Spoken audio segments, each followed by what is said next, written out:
नमस्कार, आप देख रहे हैं आज तक डिजिटल और मैं हूं आपके साथ अनूप आकाश वर्मा और मेरे साथ हैं क्राइम तक के डिप्टी एडिटर चिराग गोठी। चिराग, बहुत बहुत स्वागत है आपका। खबर पुणे पोर्श जो दुर्घटना हुई है वहां की, और 17 साल का वो नाबालिग लड़का दंदनाते हुए अपनी एक 3 करोड़ की गाड़ी से जब निकलता है तो 2 लोगों को रौंद देता है। जिंदगी उनकी खत्म हो जाती है और उसके बाद उसके पिता को पकड़ा जाता है, न्यायिक हिरासत में भेजा गया, कई चीज़ें हुई, स्याही भी फेंका गया, लोगों का गुस्सा भी निकल कर सामने आ रहा है। और क्या अपडेट है इस खबर पर चिराग? एक बात तो ये, दूसरा एक कल मैं सोशल मीडिया पर देख रहा था कि मान लीजिए कोई ऑटो ड्राइवर है, उससे अगर कोई दुर्घटना हो जाए, ट्रक ड्राइवर है उससे कोई दुर्घटना हो जाए, बस वाले से, कार वाले से इवन, तो उसको लेकर के तो कानून बड़े कठोर हैं। और इस तरीके की चीज़ों को लेकर भी क्या कानून में कोई जगह है? किस तरीके की? ये जो कांड हुआ है, नहीं बिल्कुल है। ये तो ठीक है, नाबालिग है, लेकिन आप देखिए उसके फादर पर मुकदमा दर्ज हुआ है। 2 दिन की पुलिस हिरासत में उसको लिया गया है और 24 तक वो हिरासत में रहेगा। सवाल ये उठता है कि ये केस एक मिसाल भी बना है कि कम से कम अगर बच्चा गलती कर रहा है तो फादर के खिलाफ मुकदमा दर्ज हो रहा है, उसको गिरफ्तारी हो रही है।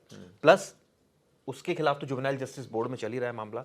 पब के खिलाफ कार्रवाई होना, ये भी पता चला कि पब को सील करने की कार्रवाई की गई, हमने देखा उससे पहले वहां पूरा बुलडोजर की भी बात सामने आई। अच्छा। सवाल ये उठता है कि अगर वो बुलडोजर इसलिए चलाया गया क्योंकि ये पता चला कि इलीगल कंस्ट्रक्शन जो है वो उसने कर रखी थी कुछ पोर्शन तो इसीलिए चलता ही हाँ। है। सवाल ये उठता है कि एक केस से आप देखिए कि ये सिर्फ पुणे तक सीमित नहीं रहा है केस, अब ये केस हर जगह चर्चा का विषय कानपुर में भी एक ऐसी घटना इस सामने तरह की घटना आई है और अब ये चर्चा का विषय बना हुआ है। कम से कम इसको लेकर मुझे लगता है कि सिर्फ एक चीज हमें जो कमी दिख रही है वो ये दिख रही है कि भाई 2 बच्चों को मार दिया, प्लस जिसने मारा उसके खिलाफ क्या कार्रवाई क्योंकि हुई? सोशल मीडिया पे लोग जो सवाल पूछ रहे हैं, जिसकी शुरुआत में मैंने जिसका जिक्र किया कि ऑटो वाला, कार वाला, ट्रक वाला, इनको इन्होंने बाद पहले प्रोटेस्ट भी किया था, हमने उस पर खबर भी की थी, उनको लेकर तो कानून इतने कठोर हैं, ठीक है ना।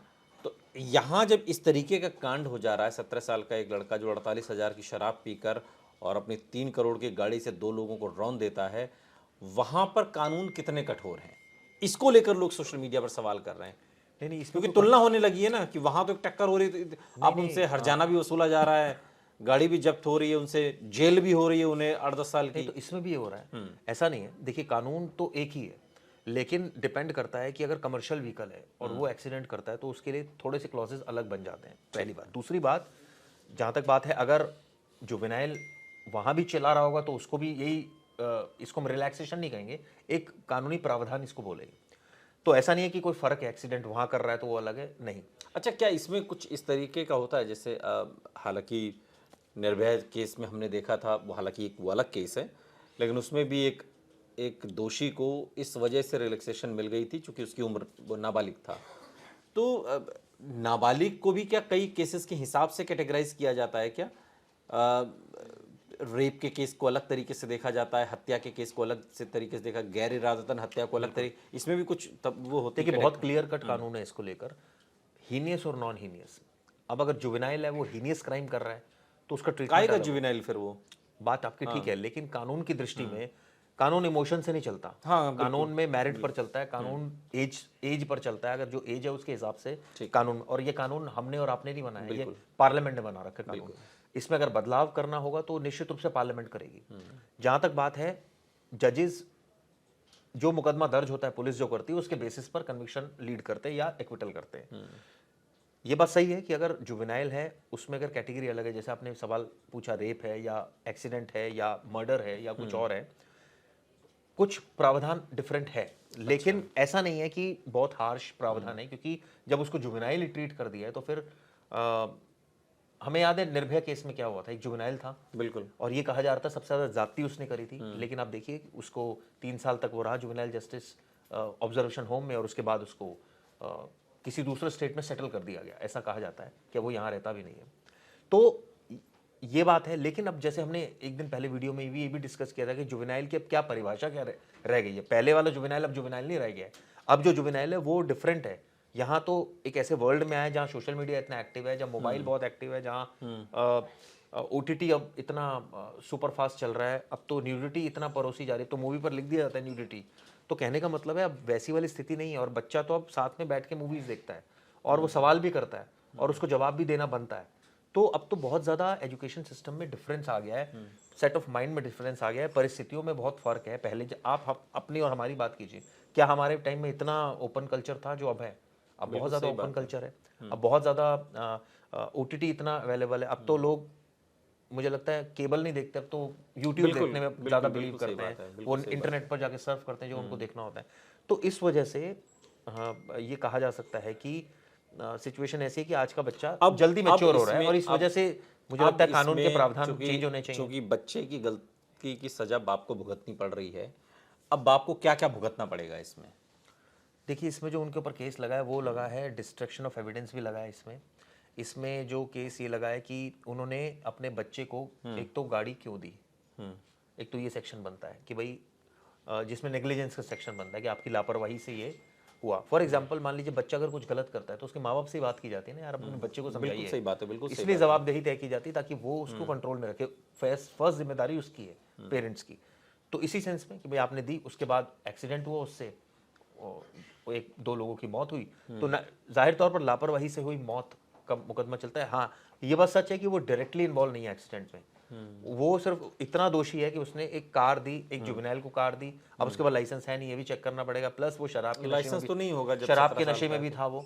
तो ये दूसरा ऑफेंस हो गया, ये दूसरा ऑफेंस हो गया कि एक तो आपका बच्चा शराब पी रहा है तो जिम्मेदारी आपकी बन रही है, या आपका बच्चा गाड़ी चला रहा है जब वो केपेबल नहीं है गाड़ी चलाने के लिए, या ऑथराइज ड्राइवर रख लो ना जब इतना ही है, ऑथराइज नहीं है तो वो चला रहा है। तो दो ऐसे क्लॉजेज हैं जो उनके ऊपर चलेंगे।